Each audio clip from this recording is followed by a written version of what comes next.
All right, so we got 30 details from the Nintendo Switch 2 trailer. Let's go to this. Let's go. Finally here. After months of speculation and rumor, Nintendo's new console has been announced, and it's called the Nintendo Switch 2. True. All right, here we go. Here we It's go. an understated name to match an understated console. On first inspection, it barely looks any different to a regular Switch. But take a closer look, and there's plenty of fascinating details that suggest how Nintendo has evolved its beloved hybrid console. Now, listen, real quick before we like a little prediction or whatever I'm gonna say about it. I'm gonna be honest with you. Me personally, I like it. I do like it. Obviously, everything is bigger and stuff like that. Obviously, we're gonna get into like all the like specifics and stuff like that. IGN is gonna provide us with. But me personally, man, I like it a lot. 30 of them. And we're here to show you them all. From a Here we go. brand new face button to whole new ways of using the Joy-Con, here's everything revealed in the Nintendo Switch 2 reveal trailer. All right, here we go. Come on. The Switch Let's go. 2's form factor is much the same as its predecessor, just a little bigger. The main unit of the console, Joy-Con, are taller too. We estimate the entire console is around 15% bigger than the original Switch. 15%. Okay. Gone are the brightly colored Joy-Con of the last generation. So if you guys actually missed number one, because I had do some real quick.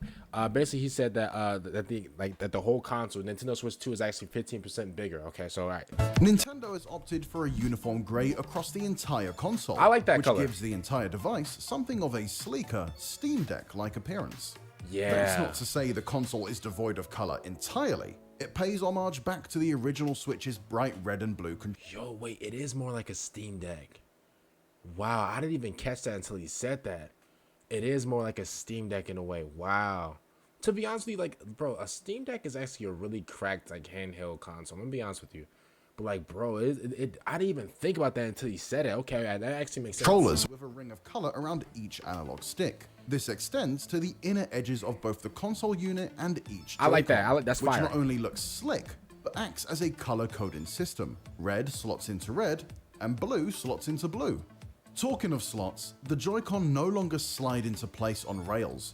Instead, they now directly slot into the device, with a protruding connector on the main unit plugging into a slot on the inner edge of the Joy-Con. I'm gonna be honest with you, bro. Maybe I don't know what it is with me, but bro, the slap, woo! Bro, the way it slaps on, that is way more fire than like the slide thing. Now, to be honest with you, I never really had a problem with like the Nintendo Switch like sliding off the Joy-Cons, whatever. That it was pretty cool, but bro, the thing where it just slaps on, I'm gonna be honest with you, that's absolutely fire, bro. While unconfirmed by this trailer, rumors have suggested that each Joy-Con is held in place using magnets, similar to Apple's MagSafe laptop charging cables. The rear of each Joy-Con features a newly designed trigger system that releases the controller from the main unit. As you can briefly see in the demonstration It video detaches the published magnet, on yeah. Nintendo.com, Okay. squeezing the trigger causes a piston-like component inside the Joy-Con to push the controller away from the console. On the front of the Joy-Cons, we can see that the classic controller layout has been preserved. The analog sticks remain offset, with the left stick sat above the 4 direction buttons, and the right stick below the A, B, X, and Y face buttons. Towards the tops of the controller are the plus and minus buttons, and at the bottom is the square capture button on the left and circle home button on the right. Below the home button is a new, unlabeled button. What it does is currently a mystery to anyone but Nintendo. Ooh, okay, what do you think that does? Is it like a... Wait a minute. Is it... Okay, I'm guessing since... Okay, I gotta guess. I think that could be like the controller reconnect thing to like the Switch. That could be it. Like if you hold it in, like it could, like the thing could start blinking or whatever. You could just add like a new one on to like your controller, I guess. I don't know what... Wow, I didn't even notice that. There's like a lot of things that I didn't notice. I'm gonna be honest with you. I kind of feel like a rookie right now, but it is what it is. What do you think that could be? Comment down below. What do you guys think that could be? The L and R shoulder buttons are exactly where you'd expect them to be, Like and left and sitting right? beneath them are the ZL and ZR triggers. Z? These appear to be deeper and more rounded than those on the Switch, and so will hopefully be more comfortable to use and easier to operate. True. The analog sticks still use a low-profile design, but their faces have a notably smaller inside ring radius and thicker, taller rims. This likely is to provide better thumb grip and support. Nice. There's no sign of the NFC Amiibo interface on the right-hand Joy-Con, but that's not to say it won't be there. After all, the feature was invisible on the original Switch.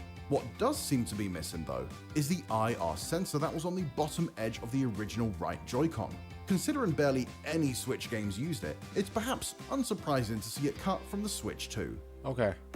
Once again, the internal edges of each Joy-Con controller have SL and SR buttons, indicating that the Switch 2 will still allow players to use each individual Joy-Con as its own controller. Duh. The big improvement here, though, is that the SL and SR buttons are significantly larger, potentially up to 4 times the length of those on the original Switch. They will almost certainly be easier to use. The strip of 4 green LEDs that indicate which player each Joy-Con is assigned to has returned, although this time it's on the forward-facing edge of the connector strip, rather than the inward-facing one. Between the SL and SR buttons is the connector port that links each Joy-Con to the main console unit, but also another couple of interesting components. Mirroring the original Switch, we can see the sync button, which will pair a Joy-Con with the console. It's the component above the connector that proves most intriguing though. Is that like the it looks like a sensor. It looks like, I don't know, what could that be? Is that like a light? It's either like a light or like a sensor. It's either one of those two. This small clear lens could well be a laser sensor similar to what's inside a computer mouse. If so, it would mean the Joy-Con can be used like a mouse. The trailer even suggests this when the Joy-Con skates around with their wrist wrap accessories attached. They literally look like scurrying mice with tails. Wait a minute. Yo, that could actually be it. It's like some type of sense. Okay, I'm gonna be honest with you. Yeah, whoever's like narrating, like whoever actually put this together, bro, like whoever like, you know, came up with all the like hypotheses and stuff like that, they're actually cooking a little bit. They're actually cooking. Talking of the wrist straps, they're back in a newly designed form, with red and blue colors to match the internal color splash on each Joy-Con. Moving on to the main console unit itself, the key improvement is a bigger screen. It's not quite the near edge-to-edge panel that the Switch OLED boasted, but it takes up significantly more of the unit than the original Switch tablet display. What display technology it uses is currently unclear. While we'd love to see a bright OLED screen, the base model could well use a more traditional LED panel. The top edge of the device is largely unchanged. It features a slightly redesigned power and volume switch, a 3.5mm headphone jack, and a ventilation grill that appears to be of a roughly similar size to that on the original Switch, just split into 3 vents rather than 5. The game card slot also remains on the top edge of the console. It's also the only visible slot on the device. Considering the machine is backwards compatible, that means the Switch 2's game cartridges will almost certainly be the same form factor as those used in the original Switch. There is one new curious addition to the top edge to speculate about though. Next to the headphone jack, we can see a USB-C port. What this is for, we're uncertain, as the Switch 2 also has the same bottom-mounted USB-C port as its predecessor for docking and charging. Perhaps there are a range of USB-based peripherals in the work that make more sense mounted to the top of the console. Or perhaps the next Pokemon will go fully old school and use a link cable to trade monsters. We're perhaps too excited than we should be to find out what a mystery USB slot does. Alongside the bottom-facing USB-C port are new downward-firing speakers that replace the original Switch's rear-facing speakers. This new position will hopefully ensure better sound quality. The rear of the console sports a brand new kickstand system. I'm gonna be honest with you, I really like the kickstand. I don't know why. Obviously, Nintendo Switch had a kickstand, but like, bro, this kickstand, I kind of like it. I don't know why. Runs the entire length of the console. It does admittedly look a bit flimsy, but the rubber feet on the edges of the console unit itself may be there to help support the kickstand and keep the entire device steady. This is just like a tablet. Also seems to be able to lock into multiple angles, and one that lies at a much shallower angle that's almost lying flat. As you'd expect, the Switch can be plugged into a dock and connected to a TV. Obviously. The dock appears nearly identical to the original Switches, but the corners have been rounded off to match the radius of the Joy-Cons. Oh, and there's a massive Switch 2 logo on the front of it too. Also mirroring the original Switch is the inclusion of a controller peripheral that the Joy-Cons slot into. It looks just as uncomfortable as the original version, but hopefully hands-on time will reveal that some improvements have been made. Uh-oh. You can't have a console reveal trailer without a game, and this Switch 2 reveal gives us a sneak peek at what appears to be a brand new Mario Kart game. It appears this will be a bigger, more chaotic version of Nintendo's beloved racer. Okay, so here's what I heard. I did hear that a lot of people were saying like 20-player Mario Kart races and stuff like that. I don't know if that's true. This is all speculation, but Obviously, this is a new Mario Kart game. I cannot wait till this game comes out. I can't wait till the Switch comes out. Man. As the starting line has space for 24 racers. Okay, Mario 24. Kart 8 was limited to just 12 racers. Arching over that starting line is a sign that reads Mario Kart Mario Bros Circuit. It appears to be a whole new, seemingly American flavored track for Mario Kart. One that appears to make use of a more open space and off-road sections. The clip confirms Florida. 10 characters for the roster: Mario, Luigi, Bowser, Peach, Yoshi, Wario, Toad, Donkey Kong, Daisy, Rosalina, and finally, Wario, who can be spotted for just a split second as the screen flips. While brand new games such as Mario Kart were obviously on the cards, it's good to see that old Switch games will be supported through backwards compatibility. I saw this too. The reveal trailer does warn that certain games may not be supported. That's expected. We suspect that this may refer to games that use peripherals that directly connected to the Switch One's Joy-Cons. Ring Fit Adventure, for instance, required the Joy-Con to be slotted into the ring, and the new Joy-Con design will presumably be incompatible with the old rail system. But when can we get our hands on this brand new Nintendo console? 2025 is the only date we're given, so sometimes within the next 12 months. Okay, here's what I think, right? I think because you have to, there's a Nintendo Direct April 2nd, 2025. So that's in what, about 2-3 months, right? I'm going to give my bold prediction and say that they're dropping this off either in the summer, which is June, July, maybe August, or November, December.